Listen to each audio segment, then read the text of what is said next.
Hello వెస్టీస్, అందరికీ ముందుగా హోలీ శుభాకాంక్షలు. అసలు హోలీ ఎందుకు జరుపుకుంటాం, దీని వెనుక ఉన్న అసలు కథ ఏంటో తెలుసుకుందామా? అయితే ఈ వీడియో ఎండ్ వరకు చూసేయండి. ఈ కథ ప్రహ్లాదుడు మరియు అతని తండ్రి అయిన హిరణ్యకశిపుడు మధ్యన జరుగుతుంది. హిరణ్యకశిపుడు ఒక భయంకరమైన రాక్షసుడు. అతని దేవుడిగా పూజించమని ప్రజలను ఆదేశించేవాడు. కానీ అతని కుమారుడు ప్రహ్లాదుడు గొప్ప విష్ణు భక్తుడు. ఈ క్రమంలో ఆ రాక్షసుడు తన అక్క అయిన హోలిక సహాయంతో ప్రహ్లాదుడిని అగ్నిలో వేసి చంపేయడానికి ప్రయత్నించాడు. అయితే హోలికకు ఒక వరం ఉండేది.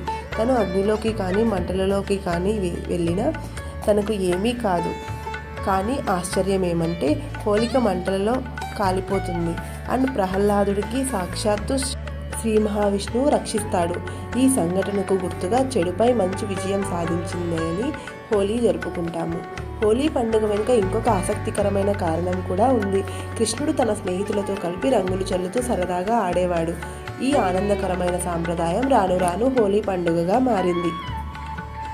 ఈ హోలీ పండుగను ప్రపంచవ్యాప్తంగా రంగులు పూసుకుంటూ, పాటలు పాడుకుంటూ, డ్యాన్సులు వేసుకుంటూ జరుపుకుంటారు.